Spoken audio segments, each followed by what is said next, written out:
Bueno, compañeros, en esta ocasión les vamos a hablar acerca de la temática de los principios y formas de perfeccionamiento del consentimiento, a través de mi compañera Alex Albamileno Urbano y mi compañero Luis Fernando Cuastomal Aguirre y mi persona Omar Ipial. Para empezar, como lo mencioné acerca de la temática de los principios y formas del perfeccionamiento, existen dos a saber. La primera, ¿cuál es? Es el canje de instrumentos donde consta la manifestación del consentimiento entre los contratantes. ¿Qué significa esto? Se dice que es el procedimiento tradicional de los tratados bilaterales, evacuando generalmente con cierta solemnidad en la capital del Estado que no disfrutó del acto de autenticación del texto. La segunda. La segunda se dice que es el depósito. ¿Qué significa este? Que es el procedimiento común de los tratados multilaterales que consiste en la entrega del instrumento que contiene la manifestación del consentimiento a un órgano o persona, que recibe el nombre de depositario, siendo la fecha del depósito determinante del nexo jurídico entre el depositante y los demás contratantes, y no la de recepción por estos de la notificación del depositario. Con respecto a este tema de la notificación, se dice que la notificación de la prestación del consentimiento a los demás contratantes o al depositario. Con respecto a esto, se dice que a diferencia del canje y del depósito, no es una forma residual, se aplica solo en el caso de que así se haya convenido su mención expresa en un reconocimiento de su creciente empleo en los tratados que prescinden de la ratificación y adhesión, no susceptibles de notificación como formas de manifestación del consentimiento. Ahora, la notificación surte efectos si no establece nada en el tratado. Dispone que se entenderá cuando la notificación se hace a los demás interesados y es recibida por estos. Pero si la notificación se hace a un depositario que a su vez deberá informar de ello a los interesados, la fecha de notificación es la de recepción de esta por el depositario, salvo que haya voluntad en contra de los negociadores. Para esto, por ejemplo, tenemos que en el derecho español el perfeccionamiento del consentimiento es función que compete al Ministerio de Asuntos Exteriores.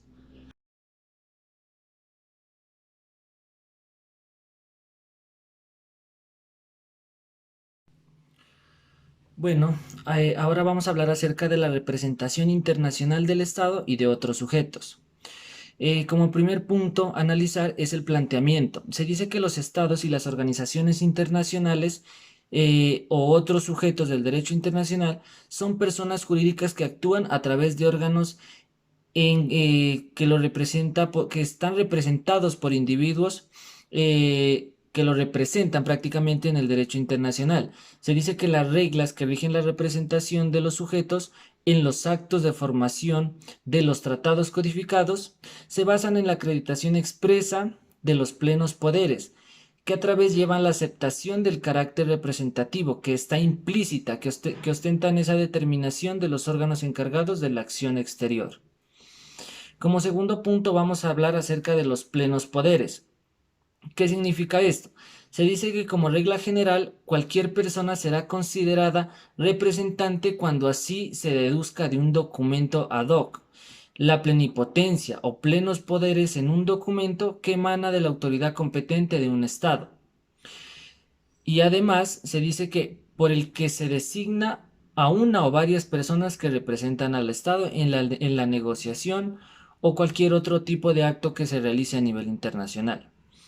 Eh, También podemos hablar que identificados todos los actos que componen la formación de un tratado, la referencia o cualquier otro acto ha de entenderse referida a las notificaciones de nulidad, terminación, retirada o suspensión de la aplicación del tratado. También con respecto a esta misma temática, es decir, los plenos poderes, se dice que mandan de la autoridad competente, dice, entendido por el jefe de Estado, dice, el presidente del gobierno o el ministro de Asuntos Exteriores.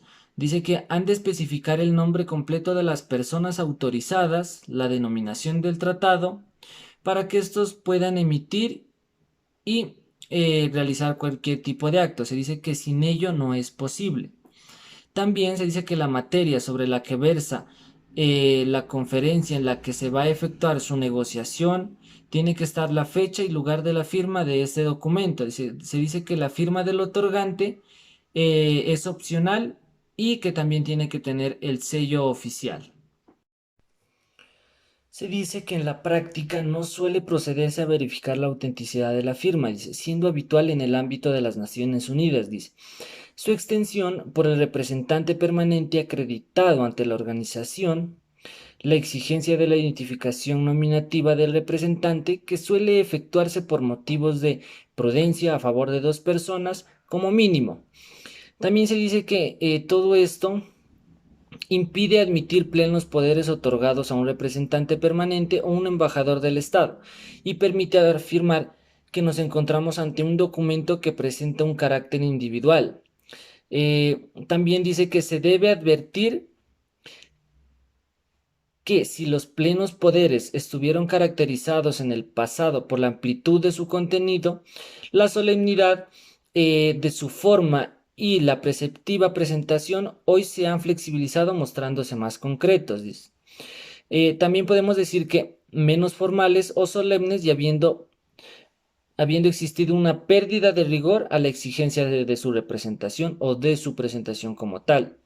También se dice que los plenos poderes han de ser adecuados a una exigencia que encuentra significado tanto respecto de la identidad de las personas de la que emana el documento como respecto de la comunidad del acto que se quiere realizar con el mandato recibido. Se dice que inclusive cuando más de un gobierno pretende acreditar a sus representantes en nombre de un mismo Estado, se dice que este Estado cuya existencia es discutida, este asume la realización de actos relacionados con la formación de los tratados, tanto en nombre propio como en representación de otro Estado. Se dice que en la práctica de las Naciones Unidas se dice que esta confirma esta posibilidad, si bien el secretario general viene solicitando en la mayoría de casos la confirmación del representado. Se dice que aquellos actos que generan obligaciones de confirmación que no debe confundirse con la exigencia para que surtan efectos los actos ejecutados sin representación, sino como una actuación precavida del secretario en su condición de depositario para evitar situaciones comprometidas en el ejercicio de sus funciones. En este punto se van a tratar aspectos como la acreditación implícita, efectos de los actos sin representación y la entrada en vigor de los tratados. En cuanto a la acreditación implícita, se determina que es posible que una persona sea considerada representante sin necesidad de presentar un poder. Esto sí se deduce de circunstancias que indiquen que esa es la intención de los sujetos interesados. Entonces nos encontramos ante una norma que se convierte en regla general respecto de las organizaciones internacionales, ya que en su práctica no es frecuente el otorgamiento de un documento expreso o de un poder que habilite a las personas que actúan como sus representantes.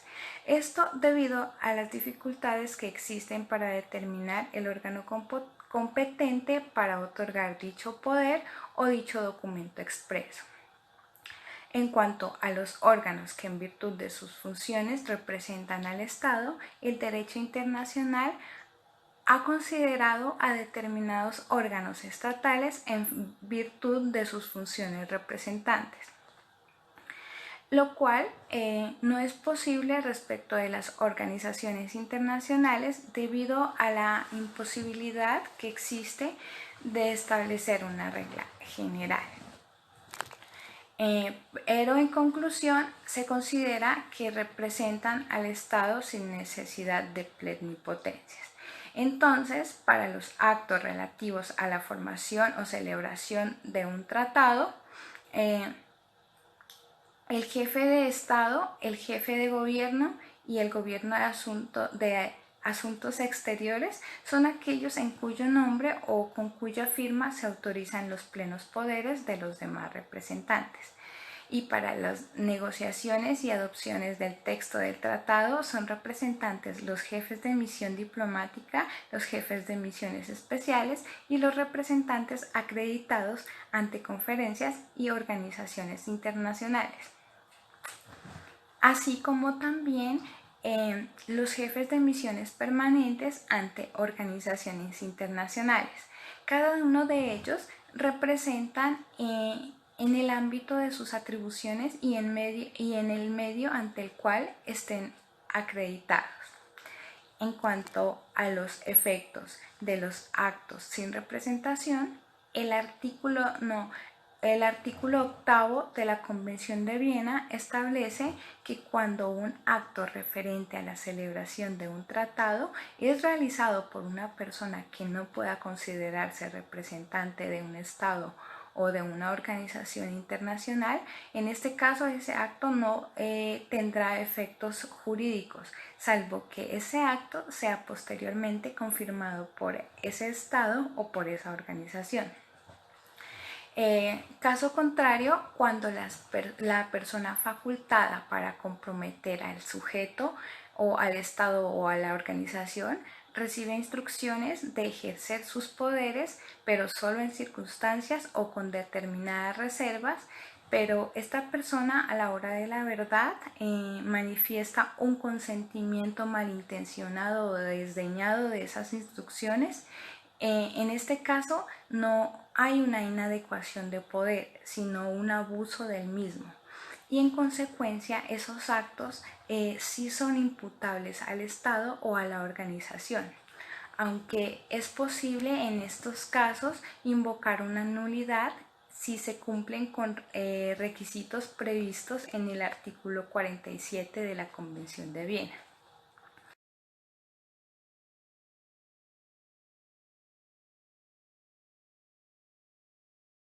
En cuanto a la entrada en vigor de los tratados, se entiende por entrada en vigor el momento en el cual un tratado adquiere plena eficacia jurídica y es susceptible de aplicación en los términos previstos por sus disposiciones entre las personas que hagan parte, es decir, entre los contratantes, que a partir de ese momento se les denomina partes. En cuanto a las reglas aplicables, la entrada en vigor de los tratados se encuentra regulada en el artículo 24 de la Convención de Viena, la cual establece como regla general el respeto y la voluntad de los estados de los negociadores, la cual debe estar expresa en un tratado o en un acuerdo aparte. Este puede ser simultáneo o posterior. Pero si los negociadores no se pronuncian, el tratado entrará en vigor según la regla residual de la Convención de Viena. Esto cuando haya constancia del consentimiento de todos los estados negociadores en obligarse con ese tratado. Sin embargo, un análisis de la práctica internacional permite comprobar cómo la regla residual de la Convención de Viena no se aplica a estos tratados, ya que todos contienen cláusulas expresas acerca de su entrada en vigor. En esta ocasión hablaremos de los tratados multilaterales, entrada en vigor particular y general. En los tratados bilaterales suele darse una simultaneidad entre el perfeccionamiento del consentimiento y la entrada en vigor de los sujetos son contratantes y partes del tratado. Al mismo tiempo, la única excepción sería la de un perfeccionamiento a través de notificaciones no sincronizadas. En cambio, en los tratados multilaterales, lo normal es que exista generalmente habitual inclusión de las cláusulas que confían a la entrada en vigor a la evacuación de un número determinado de manifestaciones del consentimiento en una dislocación entre el perfeccionamiento del consentimiento y la entrada en vigor. Traemos un ejemplo de España, que fue un contratante de la Convención de Viena sobre el derecho de los tratados de 1969, desde el 2 de mayo de 1972 hasta el 27 de enero de 1980, fecha en la cual se produjo la entrada en vigor de la Convención. En los tratados multilaterales, la adquisición simultánea de la posición de contratante y parte es una posibilidad envuelta en una membrana que ha de romper el Estado cuyo consentimiento se suma a la cifra requerida para la entrada en vigor general del tratado, respecto de quienes ya han perfeccionado su consentimiento en el Tratado de Tratados. 3. El desajuste entre el perfeccionamiento del consentimiento y la entrada en vigor se produce en los tratados multilaterales adquiere significación cuando se considera la obligación que impone a los estados contratantes de abastecerse de actos que puedan frustrar el objeto y fin del tratado, que la entrada en vigor no se tarde indebidamente y que responden a un desarrollo progresivo del principio de la buena fe, además de ser el que inspire la interpretación del límite temporal impuesto. Es sustentable también la opinión de que cabe el contratante revocar su consentimiento antes de la entrada en vigor del tratado, cuando éste es susceptible de denuncia. Ahora bien, en la práctica de las Naciones Unidas se constata de que este último requisito no suele ser valorado por el secretario general en su actuación como depositario, admitiéndose la retirada de la manifestación de su consentimiento efectuadas con anterioridad a la entrada en vigor, incluso efectuadas durante el vacatio establecido por el tratado para su entrada en vigor una vez obtenido el umbral de contrastes establecidos.